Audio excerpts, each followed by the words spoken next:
Imagine a doctor, someone trained to trust only what can be seen, measured, and diagnosed. Someone who has spent a lifetime believing that everything that exists can be explained by science. But what if, suddenly, this doctor found himself in an experience so intense that it challenged everything he believed about life and death? Have you ever wondered what it would be like to sense, in those moments between life and the unknown, a presence that defies logic and offers a peace beyond any scientific explanation? If you've ever questioned whether there might be something beyond what we can touch and prove, or if you feel that science and spirituality are irreconcilable opposites, this story will show you a new perspective. Join me on this journey and witness how someone used to concrete answers encounters something so profound it changes everything. After all, is there something we still can't measure? My name is Daniel Braga.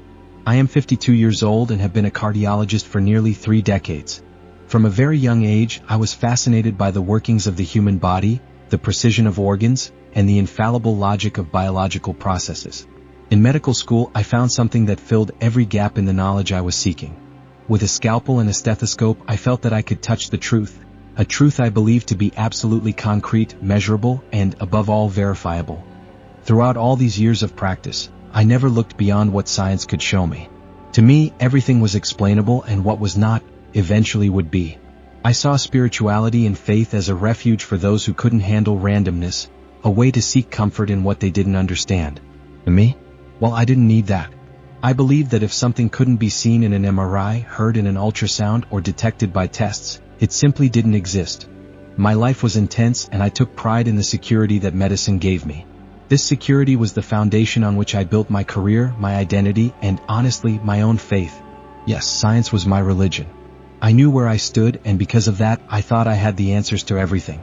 I was so immersed in my rational world that I never allowed myself to question whether there might be something beyond matter. And it was precisely this confidence, almost arrogant, that distanced me from any notion of transcendence. I never needed to seek answers outside of what was measurable, until the day everything changed.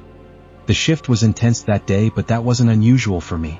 I was in the middle of a series of consultations and reviewing exams when a sudden sharp pain began to spread across my chest, almost like a crushing wave.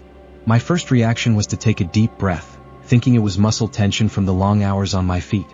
But instead of easing, the pain only intensified, radiating down my left arm and reaching up to my neck.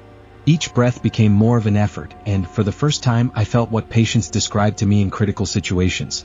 Before I could even call for help, the weight of the pain and the feeling of helplessness took over. It was as if my body had collapsed. I, an experienced cardiologist who had diagnosed countless heart attacks, now found myself in the midst of one. The irony didn't escape me. It was the kind of brief, almost absurd thought that passes through the mind in moments of desperation. Almost reflexively, I placed my hand on my chest, trying to relieve the pressure, but my arm felt heavier and heavier, as if being pulled down. Nurse Carla, who was nearby, noticed something off in my expression. I vaguely remember seeing her face approaching, her eyes wide with concern. "Dr. Daniel, are you okay?" I heard her voice, but it seemed to be fading, echoing somewhere I couldn't reach. I felt trapped between the urge to respond and the inability to articulate any words. The team acted quickly. Within seconds, I was placed on a stretcher, and everything around me turned into a whirlwind of movement and voices. But my vision was blurred, as if a veil were covering my eyes. It was terrifying to realize that the absolute control I had always held over my body was slipping away. The science that had always served as my foundation could do nothing to stop what seemed inevitable. The last thing I remember is the heart monitor beeping faster and faster, until the sound dissolved into a profound silence. It was as if the entire world was fading away, and I was slowly drifting into a deep, impenetrable darkness. Everything around me lost focus until only absolute emptiness remained. The first sensation I felt was an indescribable lightness. It was as if I were floating, completely weightless, in a vast and serene space. Gradually, I began to notice the shapes around me, until I saw something that left me completely stunned. I was looking at my own body, stretched out on the stretcher in the emergency room. The scene was surreal, as if I were a spectator, hovering above everything. My body, motionless and pale, looked so fragile, so small. I could see Carla beside me, pressing down on my chest, while another doctor, Dr. Ernesto, my colleague for years, prepared the defibrillator. There was a seriousness in their faces that I had never seen before. The team around them seemed to move in sync, trying to bring me back, and yet I was there, floating above it all, like a silent and aware shadow. I could hear every word, feel the urgency in their movements, but none of it touched me directly. It was like watching a scene from a movie. A mix of emotions began to flood over me. There was fear, of course, a nearly primal sense that something was wrong. After all, everything I knew, everything I believed about life and death, was being questioned right before my eyes. Yet at the same time there was a strange peace. Something within me whispered that I didn't need to fight this, that what I was experiencing was part of something much greater. It was as if the gravity of my existence was suspended, and I was simply weightless. My mind, trained to question and dissect every phenomenon, was desperately searching for an explanation. I thought of cerebral hypoxia, of hallucinations induced by a lack of oxygen, but no matter how much I tried to rationalize it, everything felt intensely real. Every detail, every sound, every movement seemed clear and sharp, as if I were experiencing life in a completely new way, free from the limits of the body. I floated, observing that familiar setting which now felt so distant. The science I had defended so fervently couldn't provide me with answers here, in this space between what I knew and what I was experiencing. There was something beyond logic, something that transcended the boundaries of knowledge I had accumulated over decades. Suddenly, I noticed something even stranger. I was not alone. It wasn't a physical presence, but a feeling of comfort, a silent and invisible presence that seemed to envelop me. It brought me an even greater calm, almost as if I were being guided to a safe place, far from any pain or fear. As I floated in that almost supernatural calm, I felt something change around me. A gentle light began to fill the space, and I realized it wasn't coming from any specific point. It seemed to radiate from everywhere, as if it was embedded in the very air surrounding me. This light had a quality unlike any I had ever known. It wasn't blinding but welcoming, almost as if it had texture, a tangible, living presence. It enveloped everything in such a serene way that, for a moment, I forgot where I was. Gradually, I was overcome by an indescribable sense of peace, something I had never experienced before. It wasn't merely the absence of pain or discomfort. It was as if every fragment of my existence was being embraced and understood. I tried to think rationally, to seek explanations, but as that sensation took over me, I realized I didn't need answers. This was beyond any logic or scientific concept. There was an intrinsic understanding, a feeling of belonging that I had never found in any study or discovery. Then, I felt a presence. It wasn't a person, but something surrounding me, embracing me completely, as if I were being held by an energy that radiated a love so pure and unconditional that my doubts and questions began to dissolve. This presence seemed to know everything about me, every thought, every fear, every mistake. And yet, what I felt was acceptance, something so genuine that it surpassed any judgment or barrier. For a moment, I wondered if this was God. But I soon realized that, in a way, the answer didn't matter. The presence had no defined form, no face, no voice, or anything I could identify. But there was communication. In a way I couldn't explain, I knew I was being heard and that my own questions were being answered before they were even formulated. It was as if my entire life was unfolding there before me in a fraction of a second, with a clarity I had never experienced. My mistakes, my successes, the choices I made, everything seemed to make sense, like pieces of a puzzle finally coming together.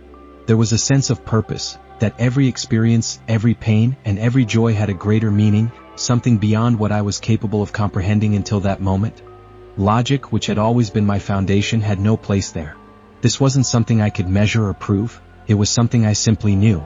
And, deep down, I felt that this presence was showing me something I had always sought but could never find in medical books or the tests I performed. It was a truth beyond the physical, a certainty that required no validation. In that moment, I realized that everything I considered unquestionable, everything I held as absolute truth, was only a part of something much greater. It was as if I was being gently guided to a new understanding, something that united what I knew with what I had ignored. Even surrounded by this indescribable sense of peace and belonging, a part of me resisted. Something within me wanted to fight against it, as if accepting this experience would betray everything I had believed in all my life. My mind sought a logical explanation, a way to fit it all into the world I knew, the world of exams, diagnoses, and concrete explanations. I, who had always been devoted to science and reason, was now facing something that simply couldn't be measured. It was unsettling. For a moment, I wondered if I was losing control of myself, giving in to a fantasy created by oxygen deprivation in the brain. My scientific training kept reminding me of reports on hallucinations caused by cerebral anoxia, about how a struggling brain can create illusions to comfort a patient at the brink of death. But the more I tried to find explanations, the more I felt that this experience was something beyond any physiological mechanism. This dilemma created an internal turmoil. A part of me wanted to surrender to the peace I was feeling, to accept that this experience was real and that, maybe, there was something beyond the physical. But at the same time, I feared abandoning my identity. Who was I if not a man guided by logic and scientific knowledge? What I faced now was the complete opposite of everything I had been taught in the halls of the university, and admitting that seemed to risk the entire structure I had built for my life. And yet this peace, I couldn't deny its depth. It was something so pure, so genuine, that it seemed to erase every layer of doubt within me, dissolving fear, resistance, and leaving me with only the essence of who I was. It was as if, in that moment, all the certainties I had always held became small in the face of a greater truth, something that didn't need proof to exist. I realized that the resistance wasn't in what I was seeing or feeling, but in me, in my refusal to make room for something I had never considered real. Among these thoughts, a new question emerged. What if science and spirituality could coexist? What if my search for logic and precision was, in fact, only part of the equation? It was as if, little by little, the idea that science and faith were opposites began to lose meaning, and a new understanding started to form within me. Perhaps I didn't need to choose one path over the other, but instead find a balance between them, a way for both to complement each other. This possibility brought an unexpected sense of relief. For the first time, I realized that I could continue being who I was, a man of science, but without closing my eyes to the existence of something greater. The idea of a spiritual dimension didn't have to threaten my rationality. On the contrary, it could expand my understanding, allowing me to see the world in a more complete way. I felt that the presence around me, surrounding me with love and understanding, was encouraging me to accept this transformation. It wasn't an abandonment of who I was, but an expansion. The conflict within me began to give way, and a new peace took its place. A peace that accepted the possibility of a world beyond the material, without needing the certainties that had always guided me. Gradually, I began to feel something pulling me back, as if an invisible thread were connecting me to that body stretched out on the stretcher. It felt like a gradual return, as though I were waking from a deep sleep while simultaneously opening my eyes to a new reality. When I finally came to, the first thing I saw was Carla's face, her eyes wet with relief as she whispered, "You're back, doctor." The sounds of the emergency room began to fill my ears, and I felt the familiar weight of my body, as if I were putting on clothes I had forgotten about. But, at the same time, something within me knew that I was no longer the same. That experience had left a mark I couldn't explain, yet I felt it with absolute clarity. I was back to life, back to my routine, back to the hospital, but the way I saw everything around me had profoundly changed. In the days that followed, I returned to work and tried to get back into the usual rhythm. But every time I saw a patient, every time I read an exam or conducted a consultation, I noticed that my perspective had expanded. Science, which I had always considered the absolute answer, now seemed only a part of a much larger picture. It was as if I were seeing the world through a new lens, one that included not only the tangible but the intangible, the invisible, what lies beyond matter. It wasn't about abandoning science or skepticism, but about accepting them as fragments of a broader truth, a truth that doesn't need to be measured to be felt. The experience brought me an immense feeling of gratitude for being alive and for having witnessed something so extraordinary. I felt that life, with all its mysteries and uncertainties, was a gift.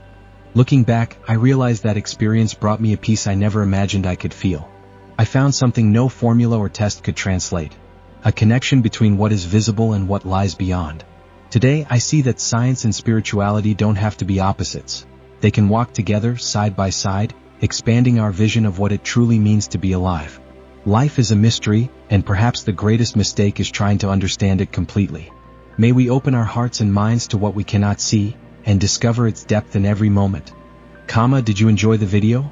Don't forget to leave a like, share it with your friends, and subscribe to the channel to receive more relevant content like this. Stay tuned for our upcoming videos with tips and strategies to enhance your journey.